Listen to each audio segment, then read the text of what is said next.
দীঘায় জগন্নাথ মন্দির উদ্বোধনের দিনে সুসজ্জিত দীঘা, কিন্তু দীঘার রূপকার প্রাক্তন মুখ্যমন্ত্রী ডক্টর বিধান চন্দ্র রায়ের মূর্তি ঢেকে রয়েছে অন্ধকারে। পুলিশি ওয়াচ টাওয়ার এবং নতুন মন্দিরের ফ্লেক্সে ঢাকা পড়েছে মূর্তি। এর প্রতিবাদ জানালো দীঘাবাসী তথা কংগ্রেস নেতৃত্ব। দীঘায় ঘটা করে উদ্বোধন হচ্ছে জগন্নাথ মন্দিরের। মুখ্যমন্ত্রী মমতা বন্দ্যোপাধ্যায় সেই জন্যই দীঘায় উপস্থিত হয়েছেন। আলোকসজ্জায় সজ্জিত হয়েছে দীঘা, কিন্তু দীঘার রূপকার প্রাক্তন মুখ্যমন্ত্রী ডক্টর বিধান চন্দ্র রায়ের মূর্তি ঢেকে গিয়েছে অন্ধকারে। সেদিকে নজর নেই প্রশাসনের।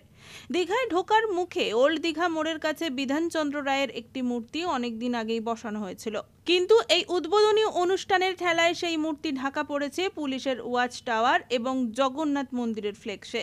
সামনে থেকে মূর্তির দেখা পাওয়াই ভার। কোনো আলো বা ফুল মালা কিছুই পড়েনি মূর্তিতে। তাই দীঘাবাসীরা তথা কংগ্রেস নেতৃত্বের ক্ষোভ দীঘার রূপকার বিধানচন্দ্র রায়ের এই অবমাননায়। তারা চান এর একটা বিহিত হোক এবং মূর্তি যথাযথ সম্মান পাক এবং সারা বছর আলোকিত করা হোক, এমনটাই চাইছেন দীঘাবাসী। আমি বলতে চাই, আমি দীঘার ভূমিপুত্র, দীঘার প্রাক্তন বিধায়ক হেমন্ত দত্তের প্রাক্তন বিধায়ক হেমন্ত দত্তের ছেলে হিসাবে বলছি। আমরা সিদ্ধার্থ রায় যখন ছিলেন তখন দীঘায় বিধান রায়ের মূর্তিকে আমরা, যখন সমুদ্র ভেঙে যাচ্ছিল, এদিকে এসে যাচ্ছিল, তখন বিধান রায়ের মূর্তিকে আমরা আঁকড়ে ধরেছিলাম যেভাবে হোক। তো কারণ উনি পশ্চিমবঙ্গের উপকার, দীঘার বিধান রায়ের মানসকন্যা দীঘা, তাকে এইভাবে অবহেলনে আমরা সুউচ্চ স্থান দিয়েছিলাম। কিন্তু আজ এই জগন্নাথ মন্দিরে যখন চারিদিকে আলোক উদ্ভাসিত, আত্মপ্রচারে আলোক যেন দিক বিদিক শূন্য হয়ে মানুষ ছুটে বেড়াচ্ছে, তখন বিধান রায়ের মূর্তিকে অবহেলায় বাঁশের গণ্ডির ভিতরে, ফেস্টুনের ভিতরে, ব্যানারের ভিতরে তাকে লুকিয়ে রাখা হয়েছে। এই চরম অপমান উনার প্রতি এবং দীঘাবাসীর প্রতি। এই ঘটনা, এরকম অবমাননা, এরকম আমরা দীঘাবাসী বা পশ্চিমবঙ্গের মানুষ মেনে নেবে না। তাই আমরা বলছি উনার সেই মূর্তিটা বিশেষভাবে প্রজ্বলিত করা হোক, ফুল মালা দিয়ে এবং আলো দিয়ে তাকে সাজিয়ে দেওয়া হোক।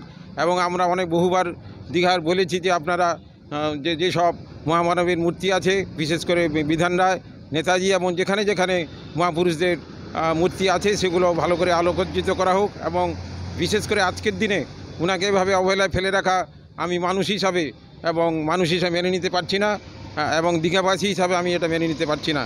তাই আমি সরকারের কাছে এবং প্রধান ব্যক্তির কাছে আমি অনুরোধ জানাই, আপনি অন্তত এদিকে নজর দেবেন এবং যাতে মহাপুরুষদের মূর্তি বিশেষভাবে ভালোভাবে সুরক্ষিত থাকে, সজ্জিত থাকে, সেটার দিকে নজর দেবেন। আপনি কি কংগ্রেসের পক্ষ থেকে, দলের পক্ষ থেকে কোনো আবেদন জানানো হয়েছিল?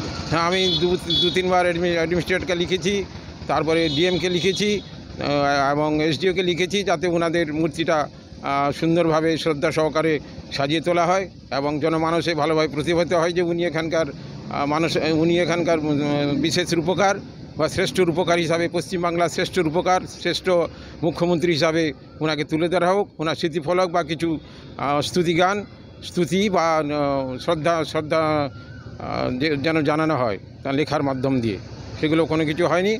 আর আমরা দীঘার ল্যান্ড লুজার, তারপরে দীঘার আমরা ল্যান্ড লুজার হয়েছি, কিন্তু আমাদের অনুষ্ঠানে ডাকা হয়নি। পুলক বেরার রিপোর্ট, খবর বিসিবিএস।